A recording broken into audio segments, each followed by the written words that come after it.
모세가 바란 광야 가데스 바네아에서 정탐꾼을 보냈습니다. 그래서 가나안을 정탐하게 했죠. 돌아온 사람들이 보고를 하는데 부정적인 보고를 했습니다. 10명이나 부정적인 보고를 했죠. 그랬더니 백성들의 마음이 그쪽으로 동조가 됐습니다. 하나님이 주시기로 약속한 땅이니까 올라가면 되는데 12명 중에 2명이 올라가면 됩니다 라고 긍정적으로 보고를 했지만 10명이나 되는 사람들이 우리는 어렵다, 힘들다, 그 사람들하고 싸우면 다 지고 죽을 것 같다 이렇게 보고하는 바람에 백성들의 마음이 그쪽으로 쏠렸던 것이죠. 그것이 반역이고 하나님 마음에 들지 않았습니다. 그래서 하나님께서 이들 가지고는 안 되겠다 생각하셔서 그 당시에 20살 이상의 모든 어른들 1세대 사람들은 전부 다 광야에서 40년 동안 다 죽게 만들고 20살 아래 2세대 젊은 사람들을 데리고 다시 시작을 해서 가나안 땅에 들여보내야 되겠다 하나님이 생각을 하신 것입니다. 그래서 새로운 행진을 하게 됐죠. 그 땅에 못 들어가게 되고 그래서 돌아가다가 에돔 족속의 땅 왕의 대로를 지나가야 되는데 에돔 족속이 못 간다. 여기 가면 안 된다. 전쟁 난다. 그랬더니 할 수 없이 밑으로 빙 둘러서 갈 수밖에 없습니다. 먼 길을 돌아서 가게 됐죠. 먼 길 가다 보니까 이스라엘 백성들의 마음에 불평이 생깁니다. 이 먼 길을 또 가야 돼 하면서 불평하고 모세와 하나님을 원망하게 되니까 지난주에 하나님께서 보내신 것이 있습니다. 뭘 보냈습니까? 불뱀을 보냈죠. 그래서 그 불뱀에 사람들이 물려 죽어갑니다. 그제서야 정신을 차리고 잘못했다고 하고 하니까 모세가 나와서 하나님 앞에 중보하면서 기도를 합니다. 그랬더니 하나님께서 방법을 내십니다. 그 방법이 뭐였습니까? 놋뱀을 만들어 구리로 뱀을 만들어 장대에 매달아 높이 세우는 것입니다. 그리고 사람들에게 보게 한 것이죠. 뱀에 물린 사람들은 보면 된다. 무슨 물약을 준다든지 무슨 다른 방법을 쓴 것이 아니라 장대에다가 놋으로 만든 뱀을 만들어서 달아놓고 그것을 가지고 쳐다보는 사람 낫게 되리라 했습니다. 정말로 그렇게 되었다 하는 것을 우리가 지난 시간에 보았던 것이죠. 그래서 저들이 구원받은 내용이 민수기인지 21장입니다. 다시 이스라엘 백성들이 행진을 합니다. 여기서 지도를 하나 띄워주십시오. 자, 저기 지도에서 세 군데 동그랗게 쳐 있는 부분들은 중요한 지점이라고 그랬습니다. 맨 밑에 지점이 뭐였습니까? 시내산입니다. 그다음에 중간쯤에 있는 부분 저기는 어디였죠? 바란 광야 가데스 바네아 혹은 가데스라고 불리는 지역입니다. 광야에서 중요한 세 가지 지점 저것은 꼭 외우시라고 그랬습니다. 시내산에서 하나님의 율법 말씀을 받았고 바란 광야 가데스 바네아 저기서 정탐꾼을 보내다 실패했기 때문에 1년 반 정도에서 저기서 정탐꾼을 보냈는데 이스라엘 백성들이 하나님 앞에 반역하는 바람에 나머지 38년을 광야에서 헤매게 되는 지점이 바로 저기이기 때문에 중요하다고 그랬습니다. 그리고 나서 옆으로 해서 가려고 다시 돌아가는데 에돔 땅을 지나려고 하는데 못 지나게 하는 바람에 화살표가 저 밑으로 내려갔다가 다시 이제 올라가는 거죠. 하나님께서 돌아가게 하신 이유 에돔 족속은 형제 나라이기 때문에 싸우면 안 된다. 그래서 싸우지 못하게 했기 때문에 에돔하고 싸우지 않고 밑으로 내려갔다가 다시 올라가는데 올라가는 지점 저 위쪽으로 올려보십시오. 저기서 이제 모압하고 암몬이 나타납니다. 저 모압 있는 지역, 저 위쪽까지 저기 사해고 사해바다 위쪽이 이제 요단강이 되는 거죠. 요단강은 저기 이제 나오지 않지만 그래서 이스라엘 백성들이 이제 오늘 22장 1절에 나타나는 지점이 바로 저 모압하고 저 위쪽에 암몬 자손들이 있는 바로 밑에 모압 평지가 있죠. 저기까지가 모압 평지입니다. 저기까지 간 것이죠. 결국은 이건 이제 저기까지 갔다라고 하는 것은 요단 강만 건너면 가나안 땅 왼쪽에 빨간색으로 가나안 땅 돼 있죠. 저기까지 들어가게 된다 하는 것입니다. 그렇다면 이스라엘 백성들은 지금 한 38년 반 정도를 저기서 저 밑에 쪽에서 빙빙빙빙 돌면서 시간을 보낸 거죠. 왜 시간을 보내야 됐습니까? 저들이 반역 때문에 저들의 20살 이상 됐던 어른들이 다 죽어야만 했기 때문에 하나님께서 38년 동안 저들의 어른들을 땅 속에 파묻는 작업을 38년 반 정도 한 것이죠. 그리고 이제 거의 끝나가던 지점에 모압 평지에 이른 시점, 이것이 이제 오늘 22장 1절에 나타나는 그 지점과 시기가 되는 것입니다. 모압 평지까지 왔다. 그럼 이제 가나안 땅이 바로 지척에 있다 하는 것을 우리가 알게 되는 것이죠. 자, 여기서 일어난 사건을 다루고 있는 것이 민수기 22장, 23장, 24장입니다. 오늘과 다음 주에 걸쳐서 이 세 장을 볼 텐데 22장 내용만 가지고 주로 말씀을 같이 다음 주까지 볼 것이고 23장, 24장은 간략하게 하고 넘어가도록 하겠습니다. 자, 먼저 우리가 오늘 말씀에서 봐야 되는 것은 이 발람과 발락이라고 하는 사람이 나오는데 이 사람들이 누군가? 발람을 초청하는 발락 왕에 대해서 봐야 됩니다. 민수기 21장 후반부에서 보면 작은 전쟁이 두 개가 나옵니다. 아모리 왕 시온하고 바산 왕 옥을 격파하는 이스라엘 백성들의 모습이 나옵니다. 그래서 그 땅을 이스라엘이 점령하게 됐습니다. 그 지역이 어딘가 아까 우리가 봤던 그 모압 평지 가까운 지역에 있는 작은 나라였던 거죠. 부족 나라였던 거죠. 그리고 이제 이스라엘 백성들이 도착한 곳이 바로 모압 평지였던 것입니다. 모압 평지에 도착해서 평지에다가 진을 친 거예요. 이스라엘 백성들이 진을 쫙 쳐놨습니다. 그러자 그 근처에 살던 모압 왕이 두려워하기 시작했습니다. 하나님께서 에돔과 싸우지 말고 모압과 암몬도 마찬가지로 처음에 싸우지 말라고 하셨습니다. 그래서 이들하고 안 싸우려고 하고 이제 모압 평지에 진만 치고 있는데 그 진을 친 이스라엘 백성들의 무리가 많음을 보고 그리고 또 이스라엘 백성들이 21장 뒷부분에서 이미 두 번의 전쟁 이겼다 그랬죠. 작은 전쟁 아모리 왕 시온하고 이기고 바산 왕 옥을 격파하고 그 내용을 가지고 모압 왕 발락이라고 하는 사람이 들었다 하는 것입니다. 그리고 이제 그 모압 평지에 머물러 있으니까 이 모압 왕이 이 이스라엘 백성들을 두려워하기 시작했던 것입니다. 자신들보다도 더 강했던 아모리 사람들이 이스라엘 백성들에게 졌다 하는 얘기를 들으니까 모압 왕이 마음에 큰 두려움이 몰려왔던 거죠. 또 자신들보다도 사람들 숫자가 많다. 200만 명 정도 됐을 거니까. 그러니까 이 모압 왕이 두려워했던 것입니다. 그런데 정작 이스라엘 백성들은 어떻습니까? 싸울 마음이 없어요. 이 사람들하고 싸우는 것이 목적이 아닌 거예요. 여기까지 와서 요단강 건너서 가나안 땅 들어가서 그 가나안 땅에 살고 있는 사람들하고 싸워서 그 땅을 빼앗는 것이 목표였기 때문에 우리가 봤던 아까 그 지점 모압 평지는 요단강 동편이에요.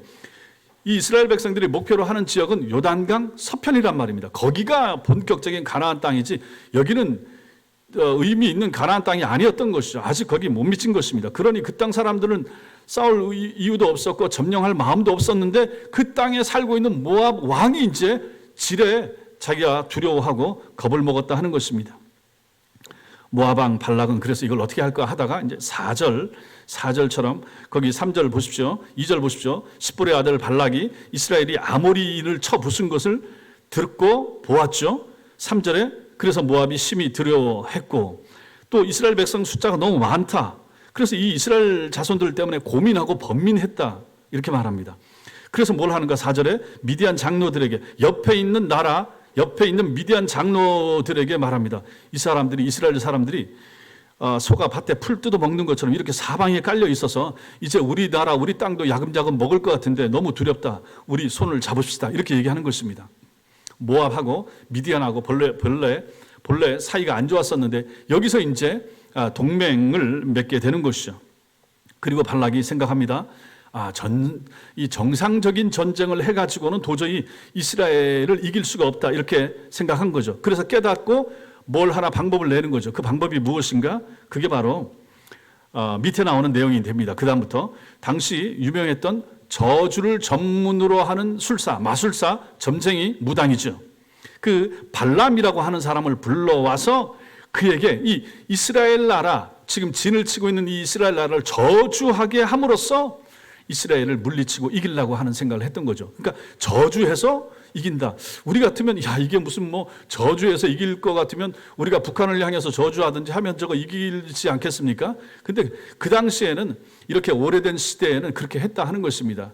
그리고 이것을 전문으로 하는 선지자, 여기도 표현은 선지자라고 하지만 결국은 무당이고 마술사 같은 존재가 되는 거죠.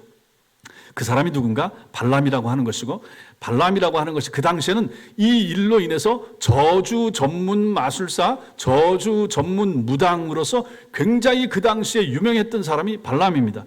그래서 이제 이 사람을 부르러 보냅니다. 5절에 보면 그가 사신을 부올의 아들 발람의 고향 강가 부돌에 보내요. 이 지역이 어딘가? 여기 모압 평지 이 모압 나라로부터 650km 떨어져 있는 지역입니다. 그러니까 굉장히 먼 거리가 되는 거죠. 부산까지 한 400km, 450km 아닙니까? 거기보다 한 200km나 더 떨어져 있는 지역에 보내서 데려오고, 뒤에 이제 보게 되겠지만 두 번이나 보냅니다. 첫 번째 보냈는데 안 간다 하고 돌아왔기 때문에 다음에 한 번 더 보내니까 이 사람들을 보냈다 돌아오는 이 기간만도 한 3개월 정도 걸릴 그러한 먼 곳에 있는 그토록 유명한 사람 발람, 저주를 전문으로 하는 그 사람이 저주하면 저주를 받는 거예요. 그래서 뭐 나라가 안 되고 가정이 망하고 그런 소문이 유명했기 때문에 그 사람 불러다가 우리가 맛 붙어서 전쟁을 하면 이스라엘을 이기기 힘들 것 같으니까 발람을 불러다가 저주를 시켜가지고 그냥 악한 말, 독한 말을 하게 해가지고 우리가 저 사람들을 물리치자, 이 생각을 발락 모압 왕이 했다 하는 것입니다. 그래서 발람을 부르게 되는 거죠. 발락은 부올의 아들 발람에게 사신을 보내서 6절처럼 부탁을 합니다. 부탁을 하죠. 그래서 그대가 복을 비는 자는 복을 받고 저주하는 자는 저주를 받는 줄을 내가 안다, 이렇게 말하죠. 그러니까 이미 발람은 그 당시에 유명했다는 거죠. 발락 왕이 알 정도로 이 발람이라고 하는 사람이 누구를 저주하고 어느 나라를 저주하면 정말 저주를 받더라, 복을 비누면 복을 받더라. 귀신의 역사, 사탄의 역사도 그렇게 나타날 수 있으니까요. 그 얘기를 들었으니까 발락이 내가 당신을 부를 테니까 오십시오 하고 이제 6절에서 말을 하고 있는 거죠. 거기 보면 저주라고 하는 말, 이건 저주를 적은 문, 저주문이 되는 거예요. 그래서 이 저주문은 다른 사람에게 영향을 끼친다, 이렇게 이제 생각을 하게 됐던 것이죠. 그래서 사람을 보내는데 7절 보십시오. 모압 장로들, 여기 발락 왕이 속해 있는 모압 나라, 옆에 나라 미디안, 이 장로들이 손잡고 같이 가는데 맨손으로 빈손으로 같지 않죠. 복채를 가지고 떠나 발람에게 이르러. 그러니까 무당이죠. 돈 받고 복을 빌어주고 돈 받고 뭐 저주해주고 하는 거니까 복채를 가지고 보냈다. 발람은 자신에게 찾아온 사람들에게 이제 잘 곳을 제공하고 여호와께서 자기에게 뭐라고 말하는지 들어보겠다, 이렇게 이제 말합니다. 그 대화 내용이 9절부터 12절까지 나타나는 거죠. 근데 9절부터 12절에서는 이제 하나님과 발람 사이에 대화하는 것이 나옵니다. 그래서 여기서 우리는 좀 이상하게 생각할 수도 있지만 뒤에서 보겠습니다. 아니, 이방 무당하고 여호와 하나님하고 대화가 가능한가? 대화하고 하나님이 솔루션을 제공한다, 해답을 준다 하는 것입니다. 이게 가능한가? 그리고 13절에서 발람은 첫 번째로 발락의 요청을 거절하게 됩니다. 하나님이 가지 말라고 했기 때문에 또 안 간다고 하고, 그래서 모압과 미디안 귀족은 돌아가게 됩니다. 먼 거리를 왔지만 돌아가게 되죠. 1차로 거절하는 것입니다. 발람이 다시 올 수 있는 여지를 이미 남긴 거예요. 그러니까 15절에서 다시 이제 발락을 보내게 됩니다. 그때는 더 높은 사람들을 더 많이 보내게 되는 거죠. 그리고 16절 말씀에 보면 아무것도 꺼리끼지 말고 내게로 오십시오. 원하는 것은 다 들어드리겠습니다. 부탁하는 거 다 해줄 테니까 오십시오. 17절에 내가 그대를 높여서 더 크고 존귀하게 하고 뭐든지 말하는 것은 다 들어드릴 테니까 제발 좀 와주세요 하고 보내는 내용이 나옵니다. 와서 저주만 해달라. 여기 꼴보기 싫은 이스라엘 백성들이 이렇게 많이 모여 있는데 바글바글 하는데 저들만 좀 저주해 주세요. 그것만 해주세요 하고 부탁을 하는 것입니다. 이랬더니 이에 대하여 발람이 18절에서 또 한 번 더 거절을 하게 되는 것입니다. 18절 우리 같이 읽겠습니다. 시작. 발람이 발락의 신하들에게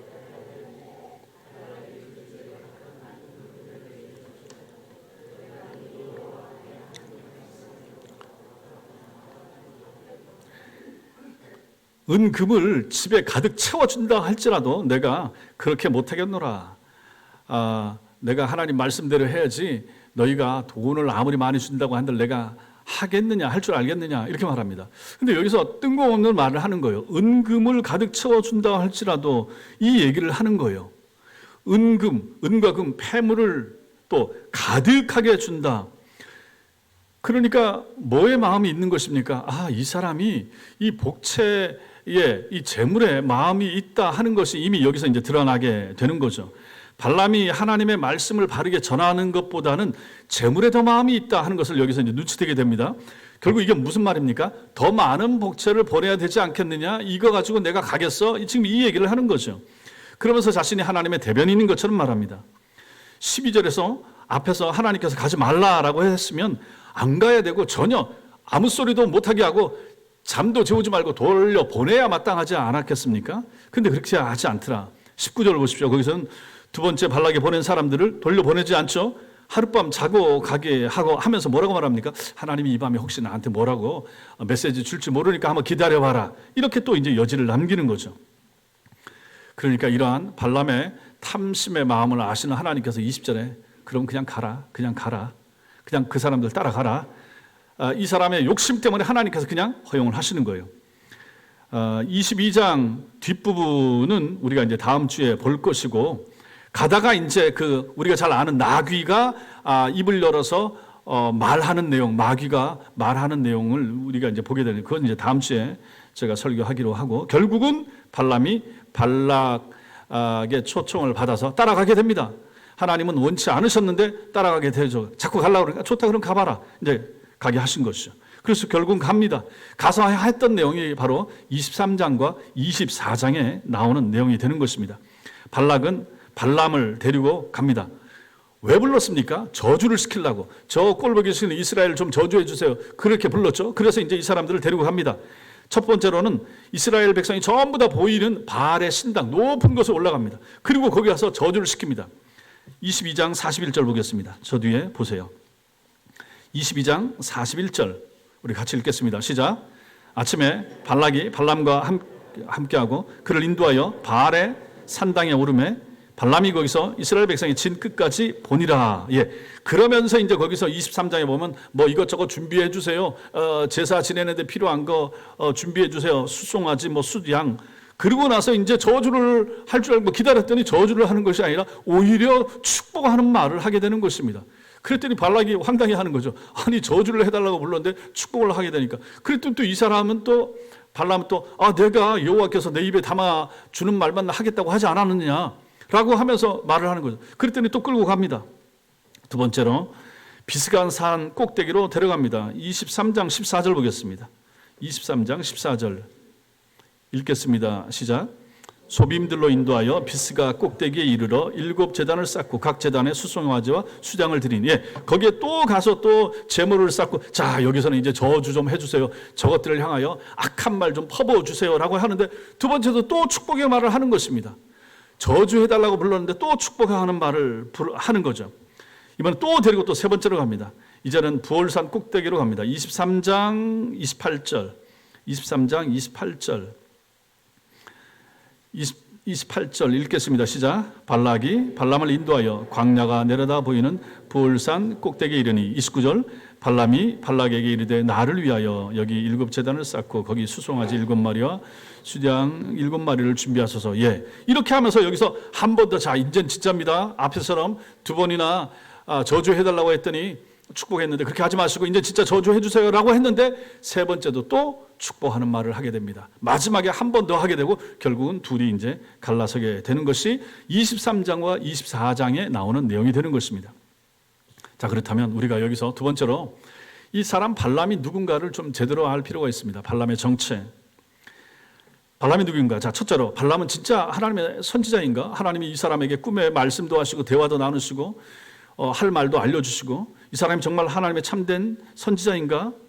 그 사람이 하는 말을 들으면 정말로 경건하고 신앙이 있는 사람처럼 보이고, 이 사람이 또 입으로 자기가 여호와 말도 하니까 이 사람 진짜 하나님의 선지자인가? 이런 생각이 순간적으로 들 수가 있습니다.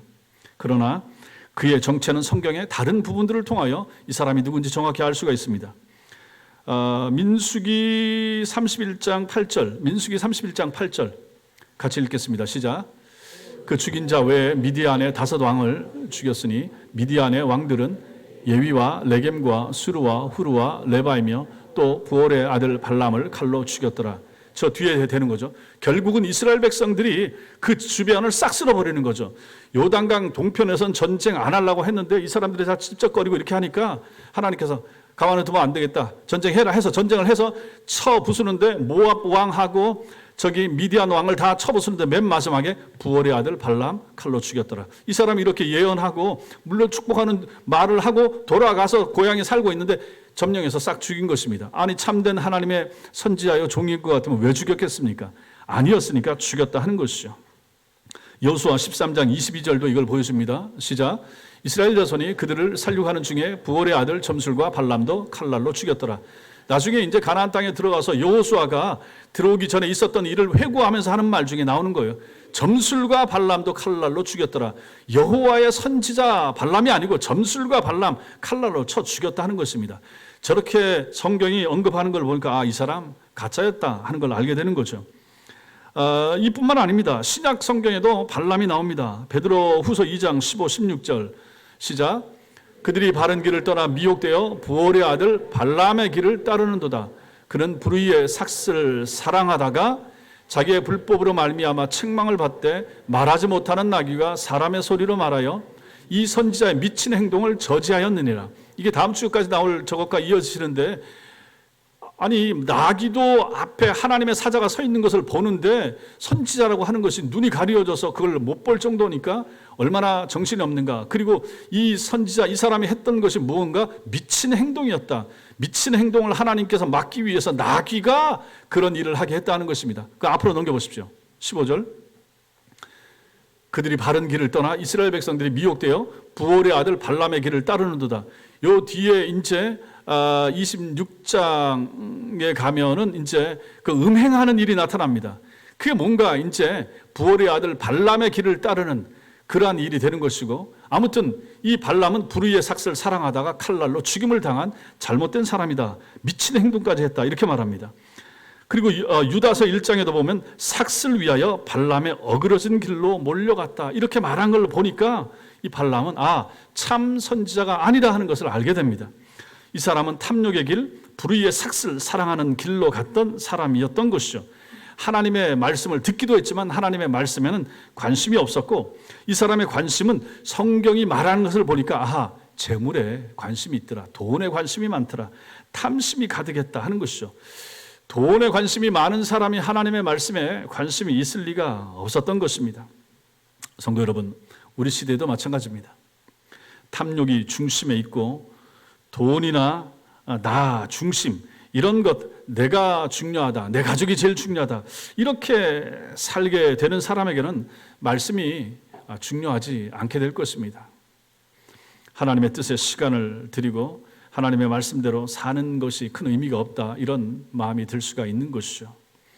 하나님의 말씀을 명백하게 듣고 알아도 자신과 관계없는 것처럼 살아가는 사람들이 이 땅에 많이 있다 하는 것입니다. 그런 사람들은 하나님의 말씀을 외면하며 살게 될 것이고, 그 사람이 걸어가는 길, 이게 바로 발람의 길이 되는 것입니다. 돈을 쫓아가는 길, 돈을 추구하면서 돈이 최고라 하고 따라가는 길, 이 길이 바로 발람의 길이 되는 것입니다. 바울은 디모데전서 6장에서 사역자인 디모데를 향하여 돈을 사랑함이 일만하게 뿌리가 된다, 이렇게 말했습니다. 이것을 탐내는 자들은 미혹을 받아 믿음에서 떠나 많은 근심으로서 자기를 찔렀도다.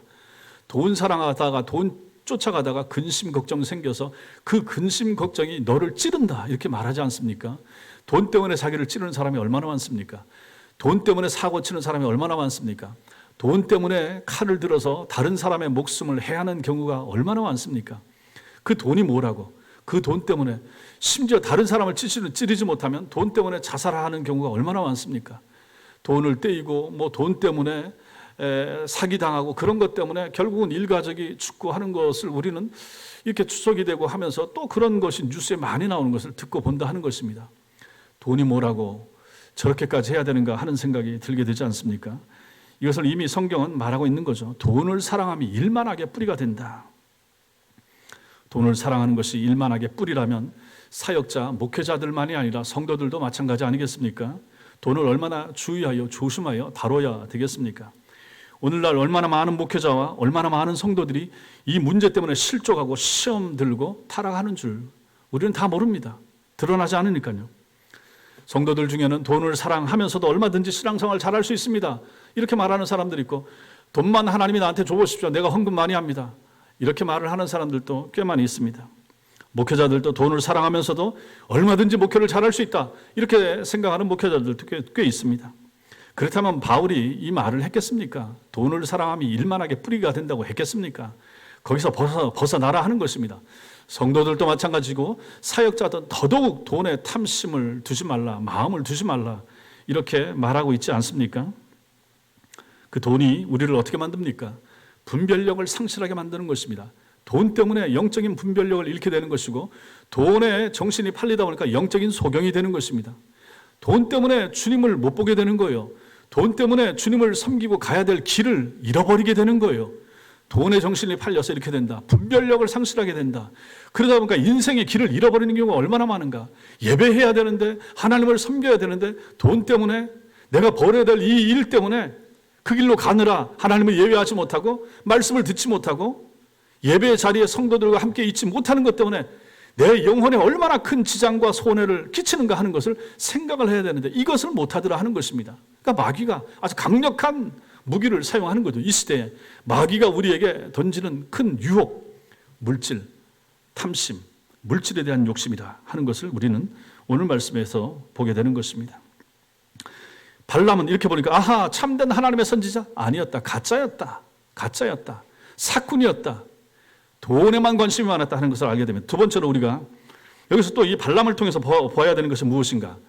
만약에 하나님의 음성을 들었다, 내가 하나님이 나한테 보여준 거 뭔가를 봤습니다 라고 말하는 경우, 이 사람이 진짜 영적인 지도자인가? 이것도 우리가 검증을 할 필요가 있다 하는 것입니다. 여러분, 중요합니다. 오늘날 이 시대에 신앙생활을 하는 목사들, 또 장로님들, 권사님들 중에 기도 많이 한다고 하고 하나님의 음성을 듣는다고 하고 하나님의 뜻을 내가 압니다, 하나님이 나한테 보여주십니다, 이렇게 얘기하는 경우 굉장히 조심해야 된다 하는 것을 누누이 제가 말씀을 드리죠.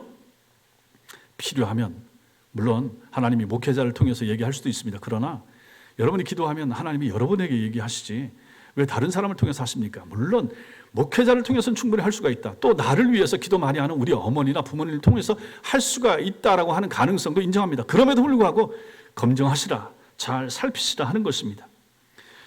오늘 이 발람 선지자를 보기 때문에 그렇습니다. 발람은 거짓 선지자로 이방의 점술가였다고 그랬죠. 근데 이 사람이 뭘 합니까?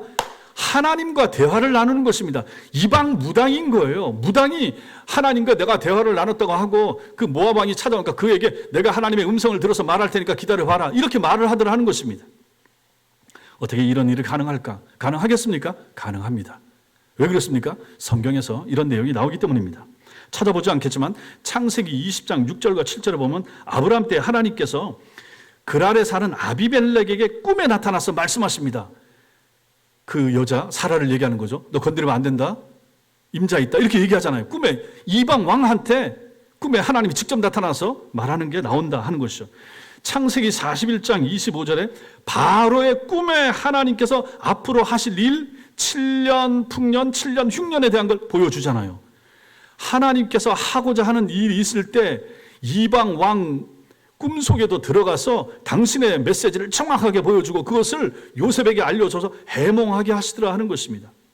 다니엘서도 마찬가지죠. 다니엘서 4장에도 보면 이방왕 느부갓네살의 꿈에 그의 미래, 앞으로 될 일에 대하여 하나님께서 보여주시고 꿈을 꾸게 되죠. 다니엘이 그걸 알게 되고, 마찬가지 아닙니까? 그렇다고 해서 이 사람들이 다 하나님의 사람입니까? 참 심자입니까? 아니에요. 꿈에 하나님께서 나타나시고 그에게 말씀하시고 그래서 하나님의 음성을 들었다고 해서 그가 참 신자가 되거나 구원을 보장받는 것은 아닙니다. 오늘날도 마찬가지라 하는 것입니다. 어떠한 신령한 사람, 어떤 기도 원장, 누가 기도 많이 하고 내가 깨달았고 내가 앞날을 예언해 줄게, 믿지 말라는 것입니다. 믿으면 안 되는 거예요. 믿지 마세요. 맞는 말일 수도 있어요. 단기적으로는 그게 맞을 수도 있어요. 그럼에도 불구하고 믿지 마시라 하는 것이면 건전하게 내 교회에서 바르게 말씀을 따라서 말씀 속에 답이 있고 내가 기도하고 내가 울고 내가 엎드려서 하나님 앞에 내가 응답을 받아야지, 왜 나하고 상관없는 사람, 왜 나를 모르는 기도원 원장한테 가서 머리를 디밀고 기도를 받습니까? 제가 학생 때나 저도 그런데 여러 군데 가와서 또 해봐서 아는 거예요. 그럴 필요가 없다는 것입니다. 여기 발람도 마찬가지입니다. 이런 내용들은 하나의 종교적인 체험인 것이고 하나님의 백성이 아는 사람에게 나타납니다. 아니, 그런 모습이 우리 기독교 안에만 있다고 생각하십니까? 이슬람교에도 있어요. 이적도 나타나고 환상도 나타나고 별별 거. 불교에는 없겠습니까? 옛날 황우석 교수는 불교 가서 거기서 기도해가지고 자기 불치병 낫다고 하지 않았습니까?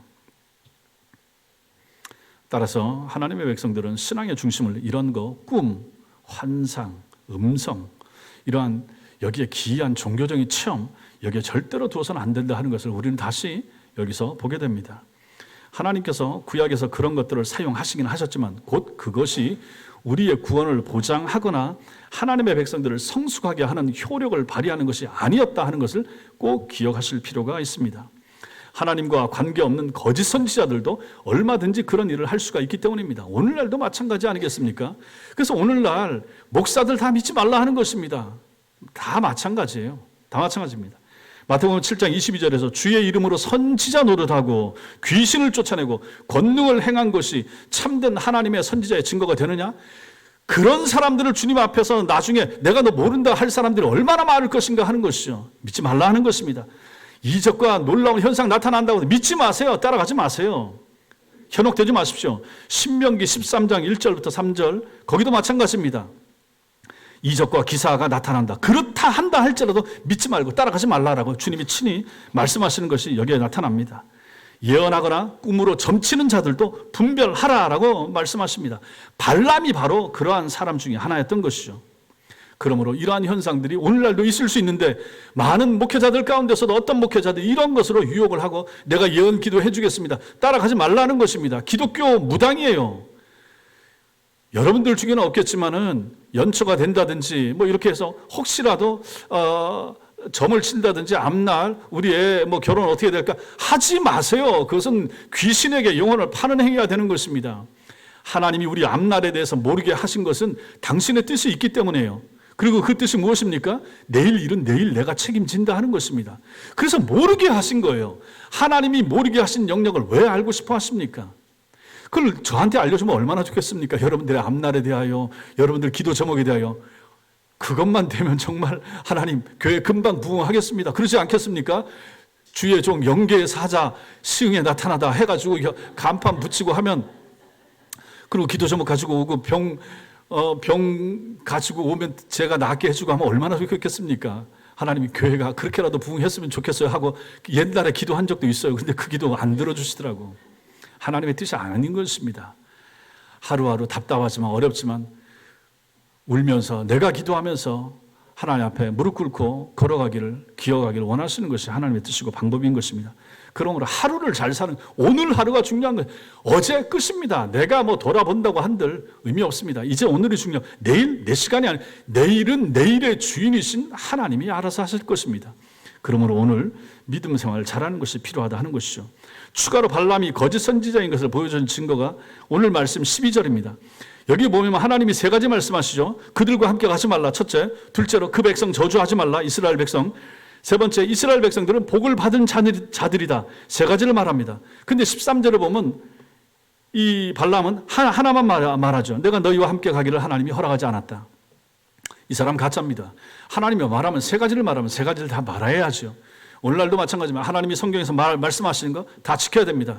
10계명 10가지 다 지켜야 됩니다. 이 중에서 내가 지킬 수 있는 거, 가능한 거 서너 가지 지키고 어려운 거 몇 가지 빼고 안 된다 하는 것입니다. 어렵고 힘들죠. 그럼에도 불구하고 지키려고 애를 쓰셔야 되고 지킬 수 있는 힘이 우리에게 없으니까 우리는 기도하는 것입니다. 하나님 은혜를 주세요. 성령의 능력이 필요합니다. 성령의 힘으로 지킬 수 있도록 도와주세요. 이렇게 하는 사람들이 하나님의 사람이다 하는 것을 믿으시기 바랍니다. 마지막으로 우리가 오늘 말씀에서 보는 것은 하나님의 복을 받은 자들이 있더라 하는 것이죠. 이 사건 전체에서 정말 중요한 개념이 됩니다. 그것이 오늘 아까 우리가 같이 읽었던 12절에 나옵니다. 그들은 복을 받은 자들이라. 그들은 복을 받은 자들이라. 나중에 발람이 이렇게 고백합니다. 저 뒤에 23장 23절에 보면 야곱을 해할 점술이 없고 이스라엘을 해할 복술이 없도다. 그러니까 야곱과 이스라엘을 저주한다고 해서 저주가 안 먹힌다 이 말을 하는 거예요.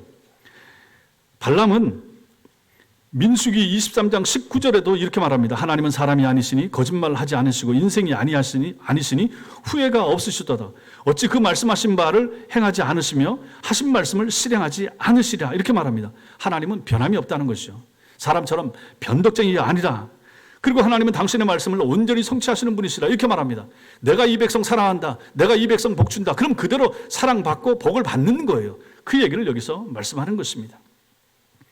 광야에서 반복적으로 하나님을 대적하고 범죄하고 반역했음에도 불구하고 하나님께서 이들을 얼마나 아끼시는가. 이들을 버립니까? 아니죠. 잠깐 징계하시고 잠깐 불뱀을 보내시고 잠깐 어려움을 당하게 하시지만 다시 회복하시고 다시 사랑하시고 다시 아끼시고 다시 이 세대를 통하여 또 전진하게 하시고, 그것이 바로 하나님이시라 하는 것입니다. 여러분과 제가 하나님께서 우리에게 베풀어 주신 구원의 은총이 어떠한 것인가를 만약에 깨달아 안다면, 제대로 안다 그러면 우리가 장래 일들을 포함하여 우리의 지각 능력을 벗어난 모든 일들이 결코 우리에게 두려움이나 불안함의 요소로 작용하지 못할 것입니다. 앞날 모르죠. 그럼에도 불구하고 두려워할 필요가 없습니다. 수술에 대해서도 마찬가지고 앞날에 대해서도 마찬가지고 우리 아이들의 장래에 대해서도 마찬가지인 것입니다. 우리는 모르기 때문에 불안해하고 뭔가 좀 알고 싶어하고 인간적인 방법을 동원하고 싶어 하지만 그러지 말라 하는 것입니다. 기본을 확실한 것을 붙잡으라. 무엇인가? 하나님이 우리를 사랑하신다. 하나님이 나를 택하셨으면 나를 책임지신다. 아니, 우리가 우리 자신이 부모라고 하면 애를 낳았으면 책임지잖아요. 뭘 해서라도 먹이게 하고 학교 보내고 뼈 빠지게 일해서라도 뭔가를 해서 우리 아이들만은 책임지려고 하는 것이 연약한 우리에게도 있다고 한다면, 우리를 낳으신, 우리를 이 땅에 보내신, 우리를 하나님 백성 만드신 하나님께서 그러한 마음이 없으시겠습니까? 그러한 책임감이 없겠습니까? 자녀를 향한 책임감이 부모에게 그토록 강렬한데, 아니 하나님의 백성을 삼은 우리에게 하나님께서 그러한 책임감이 왜 없겠느냐 하는 거죠. 그 하나님을 믿으시라 하는 것이죠. 우리는 그것을 오늘 말씀에서도 본다 하는 것입니다.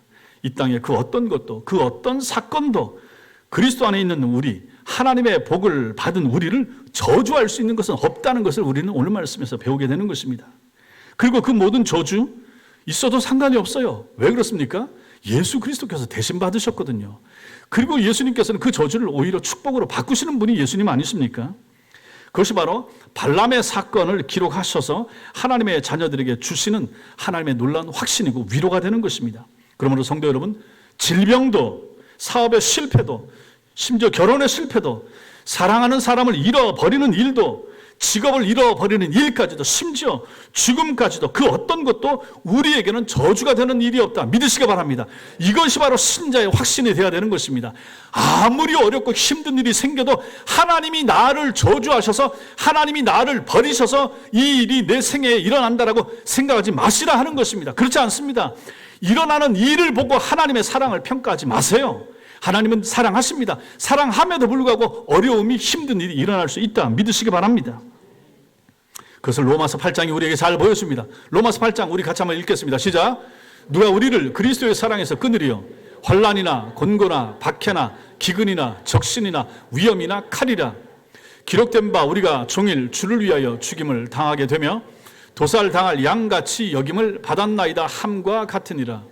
그러나 이 모든 일에 우리를 사랑하시는 이로 말미암아 우리가 넉넉히 이기느니라. 내가 확신하노니 사망이나 생명이나 천사들이나 권세자들이나 현재일이나 장래일이나 능력이나 높음이나 깊음이나 다른 어떤 피조물이라도 우리를 우리 주 그리스도 예수 안에 있는 하나님의 사랑에서 끊을 수 없으리라. 아멘. 이 신앙이 여러분과 저에게 있어야 되는 것입니다. 이런 우리를 향하여 하나님이 하신 일이 있다. 무엇인가? 갈라디아 3장 13절입니다. 시작. 그리스도께서 우리를 위하여 저주를 받은 바 되사 율법의 저주에서 우리를 속량하셨으니. 보십시오. 이 얼마나 감사한 말씀입니까? 그리스도께서 우리를 위하여 저주를 받은 바 되사, 여러분과 제가 받으셔야 될 저주를 예수께서 대신 받으신 거예요. 그래서 십자가 위에 죽으신 거예요. 그러므로 이 땅에 신자는 저주 없어요. 가게 흐르는 저주 없어요. 그 신학이 잘못된 것입니다. 우리 조상이 잘못했다고 해도, 심지어 우리 조상이 무슨 무당이었다고 해도 상관이 없어요. 그것을 끊고자, 그것을 해결하고자 예수께서 죽으시고, 예수 믿으면 그 모든 억압과 압박과 잘못된 굴레로부터 우리를 끊어내신 분이 예수님이신데, 아니 조상의 피가 더럽다고 해서 우리 피가 더럽습니까? 없는 거예요. 신앙의 영역에서는, 영적의 영역에서는 연좌죄라고 하는 것이 없다 하는 것입니다. 부모가 죄를 졌다고 해서 자녀에게 그 죄가 대물림 됩니까? 세상 법정에서도 이제 연좌제 다 끊었잖아요. 영적인 세계는 더더욱 그런 거 아니겠습니까? 내가 신앙생활 잘 하면 되는 거예요. 우리 조상이 어떻든 간에 상관이 없는 것입니다. 발락이 원했던 저주, 이스라엘 백성을 향하여 발람도 저주를 하고 싶었죠. 그렇게 해서 재물을 더 많이 챙기고자 발람은 원했죠. 그런데 자신의 의지와는 상관없이 이스라엘을 향하여 입을 열었더니 저주가 아니라 축복의 말씀이 나오더라 하는 것입니다. 누가 시킨 것입니까? 하나님이 시키는 거예요. 이것이 이스라엘을 향한 하나님의 뜻이요, 성도를 향한 하나님의 마음인 것입니다. 세상의 온갖 것들이 발락이나 발람이 이스라엘 백성들을 저주하려고 애를 쓰고 힘을 모으고 산에 올라가고 짐승을 잡아도 저주가 내립니까? 안 되는 거예요. 왜 안 됩니까? 하나님이 막으시기 때문에 그런 것입니다. 그리고 하나님께서는 우리에게 올 저주를 한 사람에게 다 위임했습니다. 다 넘겼습니다. 떠넘겼습니다. 누굽니까? 예수님이십니다. 그 예수께서 여러분과 제가 이 땅을 살아가면서 받아야 될 모든 저주를 다 한 몸에 받으시고 십자가 위에 돌아가신 거예요. 우리는 저주가 없어요. 믿으시기 바랍니다. 축복만 누리는 사람입니다. 믿으시기 바랍니다. 그리스도 안에 있는 저 모든 사람들에게는 모든 저주가 변하여 축복이 된다라는 것이죠. 이 사실을 믿는 여러분과 제가 되셔야 됩니다. 사랑하는 성도 여러분, 발람과 발락은 이스라엘을 공격하려 했고 저주하려 했지만 하나님이 막으셔서 못하게 됐습니다. 오히려 계속하여 축복만 하게 됩니다. 이스라엘 백성들은 복을 받은 자들이기 때문입니다. 마귀가 저주하려 해도 저주가 임할 수 없는 사람들, 성도들입니다. 하나님은 야곱의 허물을 보지 아니하시고 이스라엘의 반역을 기억하지 않으시는 하나님이십니다. 나아가서 우리가 받을 저주를 예수 그리스도에게 대신 받게 하시고 여러분과 제게는 오직 복만 받게, 복만 받으면서 살게 하시는 것, 이것이 바로 하나님의 뜻입니다. 여러분과 저는 이런 사람들이에요. 이런 존귀한 자들이에요. 땅에 있는 다른 사람들하고 비교하지 말라는 것입니다. 불신자들이 잘되고 불신자들이 형통하고 부러워할 필요가 하나도 없다 하는 것이죠. 여러분과 저는 지금 예수 믿고 예배 생활을 하고 교회 나오는 이 자체로 존귀한 자들이라는 사실을 믿으시기 바랍니다. 제가 밴드에 올렸죠. 제천에서 양지까지 총신대학교 기숙사에 있으니까 공부하러 가야 되는 거죠. 주일날 사역 마치면 올라가겠죠. 저도 그렇게 공부하고 다녔고, 지금 우리 천안에 신학교가 있으니까 끝나고 나면 우리 전도사님들 전부 다 신학교 월요일날 들어가서 금요일까지 내려옵니다. 왔다 갔다 해야 되니까 차 타고 와야 되는 거죠.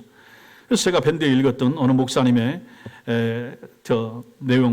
페북 내용 중에 어느 전도사님 큐티 내용 제가 밴드에 올렸습니다. 양지까지, 제천에서 양지까지 총신신대원 가야 되는데 기름값이 모자라다.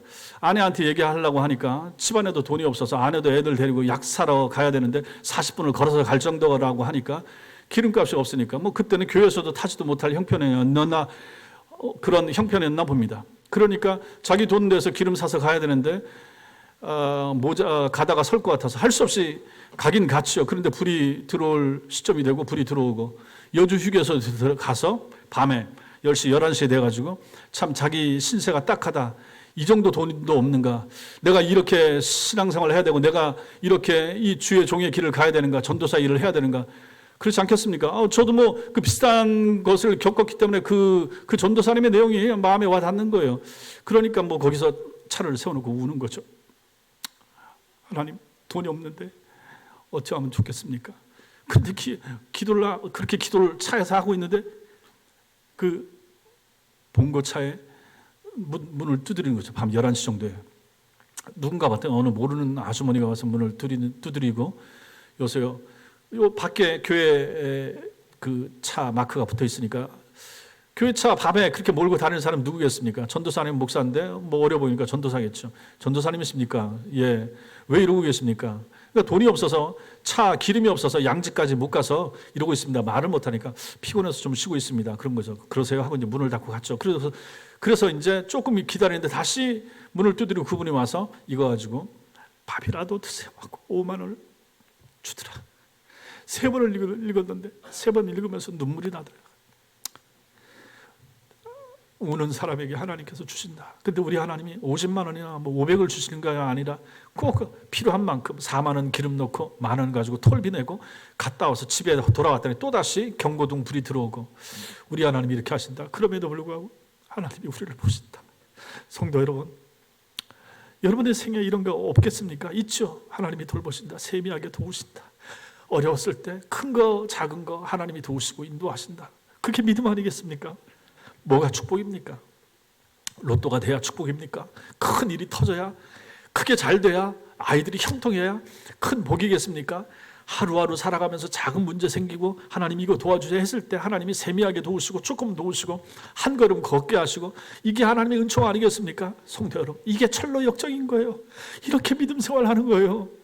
대박 나지 않아요. 예수 믿는다고 해서 뭐 크게 변화가 나타나지 않아요. 힘들어요. 여전히 힘들어요. 어려워요.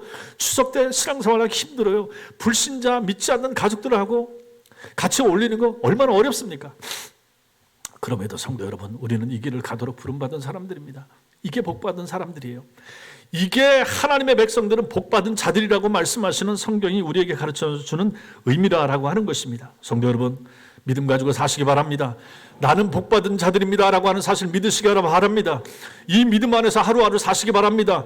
예수 잘 믿으시고 신앙생활 잘하시고 이 믿음의 여정, 신앙의 여정 끝까지 중간에 이탈하지 않고 벗어나지 않고 죽으면 칼날에 당합니다. 발람처럼 하나님의 칼날에 멸망당할 수밖에 없습니다. 이 길 끝까지 잘 달려가시는 그러한 은혜가 있으시기를 주님의 이름으로 축원합니다. 기도하겠습니다.